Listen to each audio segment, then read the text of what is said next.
Good morning! I will start my day with water, and in my water I put this little twig. I don't know what it's called in English, but it's very healthy and rich in vitamin C. So this is almost a liter, I think. I don't know if I will drink all, but I will drink a lot of it.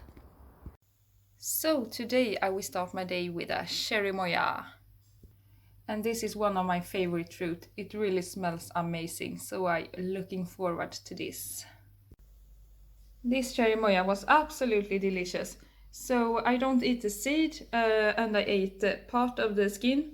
The seed is very beautiful. And when you dehydrate the seeds, they become brown, and it's really beautiful as a decoration, as you see. It almost looks like coffee beans. So now let's eat again. So here I have some hemp seed flour that I mixed with just water.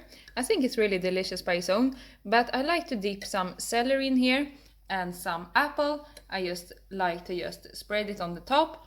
And then I have some tomatoes. It's also very delicious, and this really have to be eaten now because it's so wrinkled. And I think it's so delicious when they are sweet like this. And then I have some dates. And maybe I will grab some more fruits if I want, but I think this is really good for me.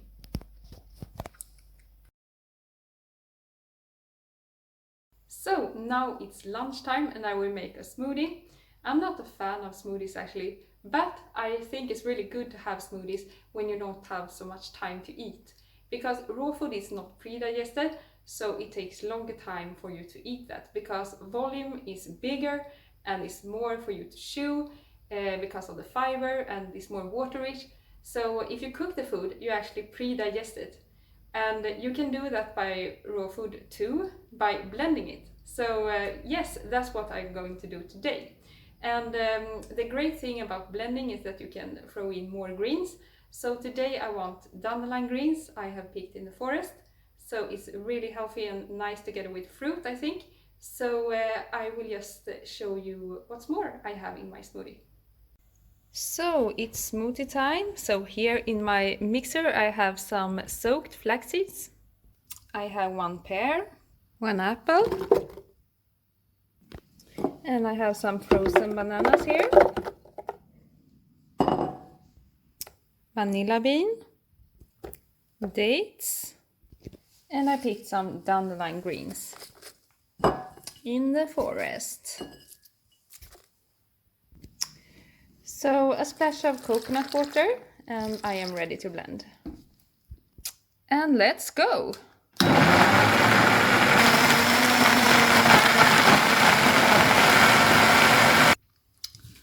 More dandelions. And here we go! It's ready! Yum, yum, yum! And some berries and bananas on top. Berries.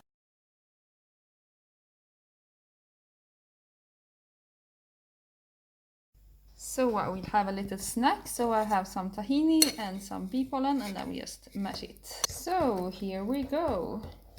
So I add some coconut.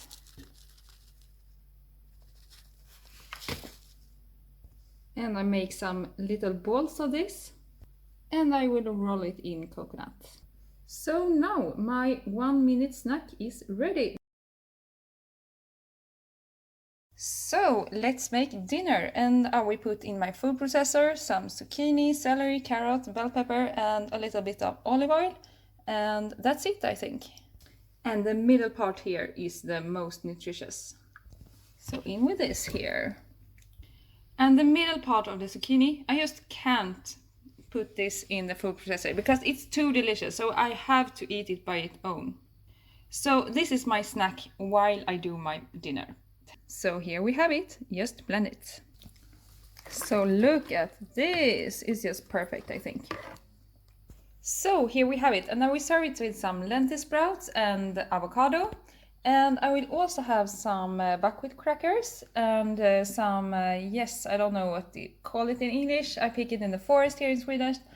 I think it's called ljusnia or something like that. And then I will have more lentils.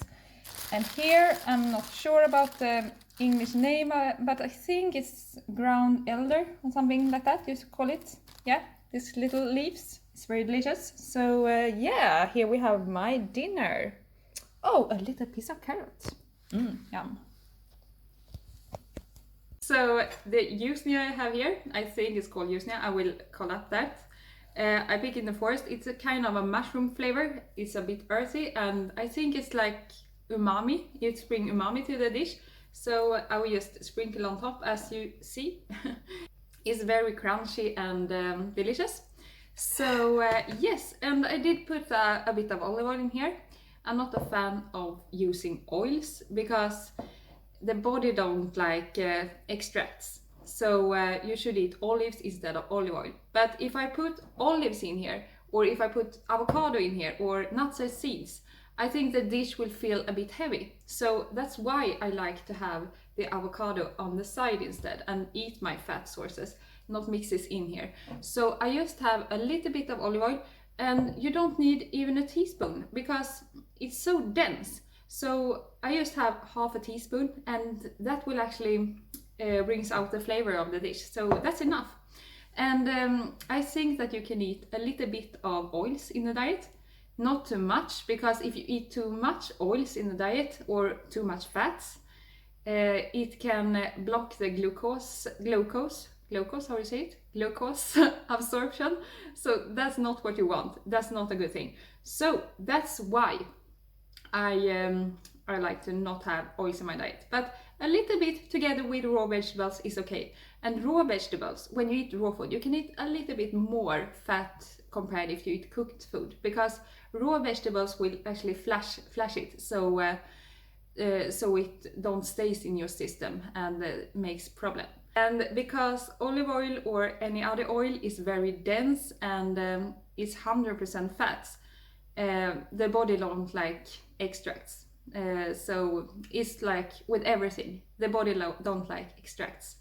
It can be a bit irritating. So when you use oil, just use a little bit. I mean, it's not even a teaspoon in here, and it's enough to bring out the flavors of the dish and make it very delicious, I think. So if you not have any serious health conditions or not allergic, you can have it as just a little bit as a flavor. I think it's really nice. It's important that the food you eat is very delicious too.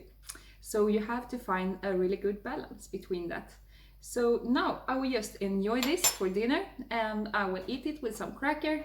And I have my big bowl because when I do this cracker, I do lots. Yes, that's good for the environment when I make food in my dehydrator, and the dehydrator is on very long time. I will just put every sheet with the cracker and granola, and yeah, so I really fill it up when I use it so long time, because when you make crackers in the dehydrator like this, it takes long time. Yeah, it's about 24 hours to make it really crispy and hard. So it's good to make much when you make it.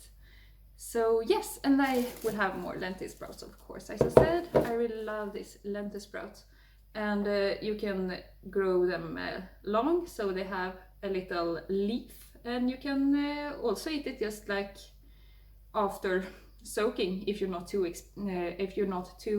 what do you say, sensitive. Yeah. So I like when it is longer, because they will get a little bit of a nutty flavor that is really, really good, I think. But I also like the shorter one, because the shorter one is more milder and yeah, maybe more filling, I don't know. It's because of the volume, so I shift a bit. So yes, now I will eat, and I hope you like this video. If you wanted me to talk about more of supplements I take and I don't take, you should give this video a thumbs up, I think. So see you to the next video. Bye! Yummy, yummy, yummy.